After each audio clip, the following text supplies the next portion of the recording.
Okay, so Congress, moving on now to the first of the major institutions, the first major branches, institutions of the federal government that we'll talk about. So we've talked about the Constitution, talked about some of the basic fundamental ideas that inform it, the federal system that the Constitution created, civil liberties, civil rights, the way what those mean and the way that they've developed over time.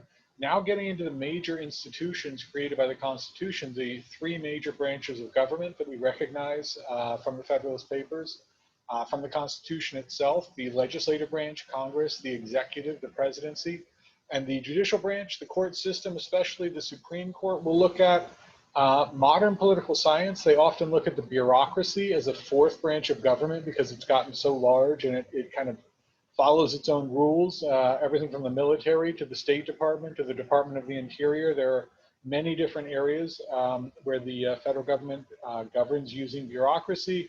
We won't really look at that in this class, and in any case, we're definitely not looking at it right now. So we'll start with Congress, and we'll look at a few details of the organization, go back and review that, make sure everybody's clear on that, and then talk about, to begin with, what the discussion of Congress in the Federalist Papers was. And again, Federalist Papers often tell us a lot about how the government is designed and why, and we can see a lot of important things about, again, some of the details about what's going on, just the basic facts of the organization and requirements and things like that, but also, the rationale for it, the reason that it's designed this way and what it's supposed to do, okay? But again, step back, just look at the basic details, okay? Congress, two houses, remember the Senate and the House of Representatives. The Senate is sometimes referred to as the upper house. The House of Representatives is the lower house, okay? In the Senate, each state has equal representation, so that's 100 total senators, okay? And again, the key, equal representation by state. The Senate has 6-year terms. Minimum age there is 30 years, okay, to run for Senate. House of Representatives, representation is based on population, so larger states have more representatives in the House of Representatives. In the Senate, again, every state has 2 senators. California, most populous. Wyoming, least populous. Both have 2 senators. House of Representatives, again, representation is based on population. So California has something like 53 senators. California has something like 53 representatives. Wyoming has 1, okay? So representation in the House is based on population. Those are 2-year terms, and the minimum age there is 25. Okay, remember some of the key powers that each house has. In the Senate confirms presidential appointments to the other branches of government, the executive and the judicial. So they confirm things like cabinet appointments, as well as all judges that are appointed to the federal judiciary, the Supreme Court, but also the other levels of the federal judiciary as well. Senate confirms all of those, okay? And remember, treaties with foreign countries, the president negotiates and signs them. The Senate has to formally ratify them with a 2/3 vote, okay? So before they become actually legally binding treaties, the Senate has to ratify them. So the president, obviously the president is not personally the only person involved in negotiating these treaties. Secretary of State, all kinds of career bureaucrats in the State Department helping to negotiate, theorize, come up with, conceptualize, implement these treaties, figure out what they would look like. But the president ultimately has to sign them and agree to them, but then they have to be ratified by the Senate before they actually become a legally binding treaty, okay? House of Representatives, the one major power that they have, spending bills start in the House, okay? So anything that's going to involve spending money, which is one of the most important powers that Congress has, remember, is the power of the purse, as it's sometimes called. The power to decide when the government spends money, how much it spends, what it spends it on. Those bills have to start in the House. In recent years, there have been some little, shenanigans and trickery that there's a way that you can start spending bills in the Senate. We're not going to get into that right now. Okay, traditionally and by the Constitution, spending bills have to start in the House, okay? The Senate may propose or concur with amendments, so the Senate can add things to a spending bill that starts in the House. But that is the one great power that the House has, as distinct from the Senate, is the ability to initiate a spending bill. Of course, the House also initiates impeachment, and then the trial is in the Senate. Congress together can override a presidential veto with a 2/3 vote in each house. So again, 2/3 of each house, 2/3 of the Senate, and 2/3 of the House of Representatives each. So if 100% of one and 50% of the other, that's not good enough. It needs to be 2/3 of each house votes to override a presidential veto. So again, remember, the Congress writes a bill. It goes to the president. If the president signs it, it becomes law. If the president vetoes it, it does not become law. However, if 2/3 of the members of each House of Congress votes to override the veto, then it becomes law even if the president has vetoed it, okay? But that takes both houses of Congress. And remember, Congress proposes constitutional amendments. Again, it takes a 2/3 vote in each house, and then it goes to the states. And if 3/4 of the states ratify the amendment, then it becomes an actual amendment, becomes part of the Constitution, okay? But Congress is the one who proposes the amendments. And again, it takes a 2/3 vote in each house, okay? So that's something about the basic organization, some of the basic powers of Congress, okay? Let's look at the Federalist Papers and what they say about Congress there, the way that they explain, the way that they describe and explain the reason why it's organized the way that it is, okay? Publius, remember, Federalist Papers written mainly, a couple by John Jay, but they are mainly written by Alexander Hamilton and James Madison, but they're all signed Publius. A lot of these essays on Congress were probably written by Madison, but still we'll talk about Publius. So Publius, the author of these essays, the Federalist Papers, Publius focuses especially on questions of representation and accountability, especially when he's looking at the House. And he also focuses on how the Senate has a different character, okay?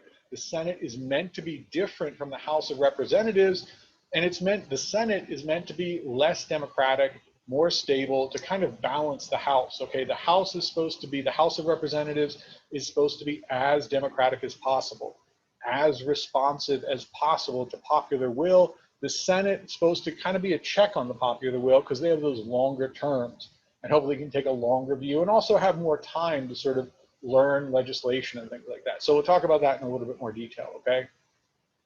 So as we get into the discussion of Congress, start with the House of Representatives.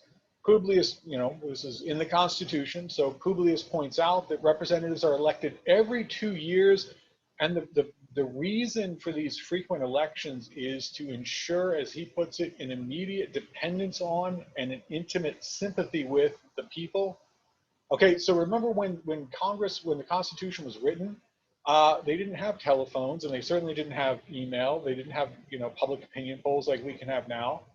They had letters, but those were slow and somewhat difficult. So the way for the House of Representatives to really represent the people and to really represent what their constituents wanted back in New York or Pennsylvania or Massachusetts or wherever they were from in that first Congress and the foreseeable future, the way for them to do that was not through public opinion polls and getting emails and calls and so on. It was understanding their people, understanding through spending time with them, and knowing that they had to be up for re-election every 2 years. So needing to really come to understand intuitively what's the outlook of my constituents. Back in my district, what do people really care about? How do they see the world? And ideally, you get that dependence on the people to get re-elected every 2 years, and therefore you just kind of naturally develop an intimate sympathy. You're able to understand them and anticipate what they will think of something, okay? Today, even with the public opinion polls and everything else, that is largely the case. Representatives remain very focused on getting reelected, and they often develop a kind of an intuitive sense of what their voters, what their constituents back in their home district will think, what they will have patience with, and what they won't. Okay. There were some arguments that they should be elected every year, and Publius basically says that's not enough.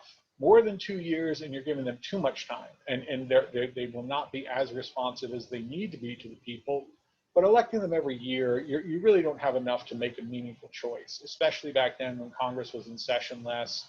You have far too small a sample, far too small a window on what they're actually doing to try to make a meaningful choice. So 2 years, not too long so that they get indifferent or they think they can just ignore the people, but not so frequently that the people are voting based on not enough information or just kind of a snap impression. okay? The power of Congress, Publius stresses, limited by other branches and by state governments. So again, there was a lot of fear that the federal government and Congress in particular, as the body that would make the laws, would have too much power, but Publius notes, Congress will be checked by the other branches of the federal government, also by the state governments, okay? And remember, critics, people like Brutus, remember the Anti-Federalists, were concerned that there were either too few or too many representatives in Congress, particularly in the House, but really Congress generally.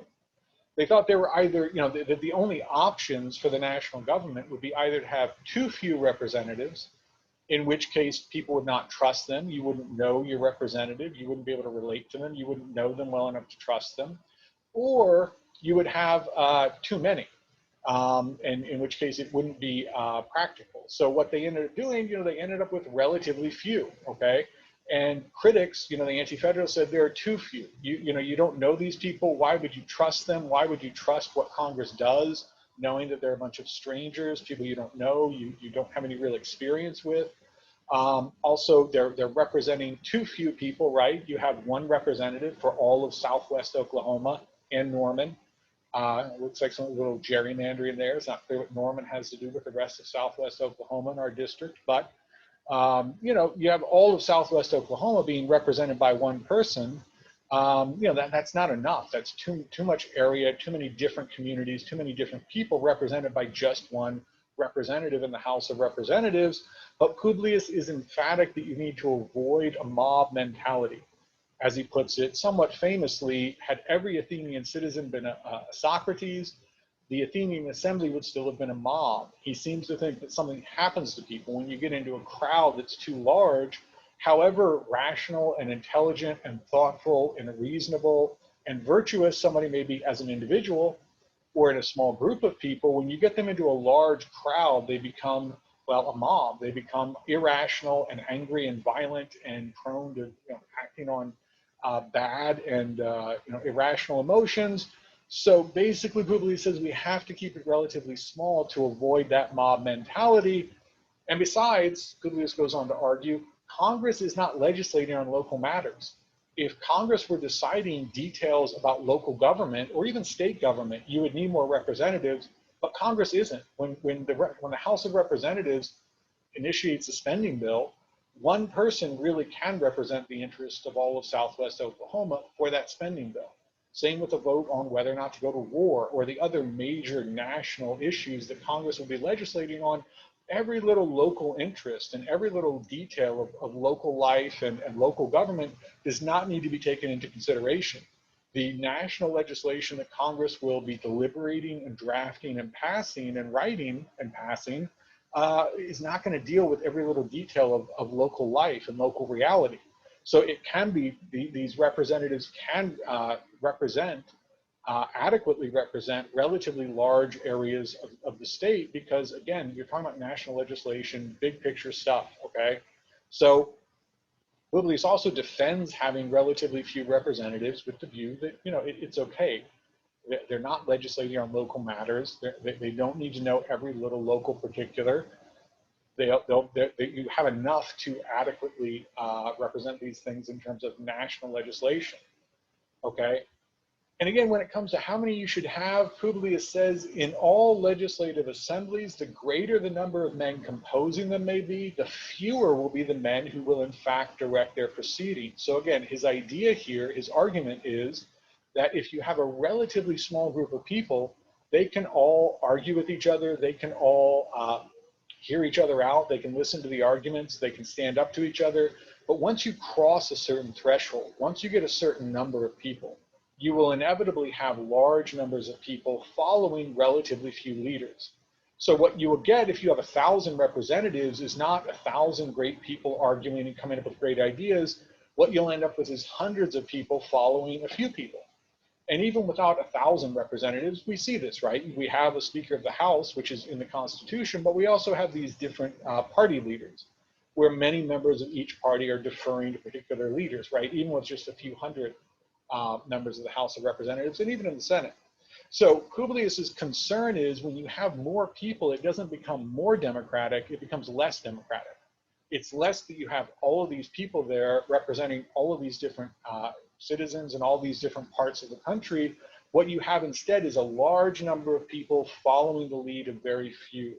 And it's harder for the average citizen to understand who the leaders are, who's really directing the proceedings, who's really pulling the strings. So what you end up with is the worst possible case. It's not very democratic, but it looks like it is. And it's harder for citizens when they don't like laws and they don't like legislation and they don't like what the government is doing.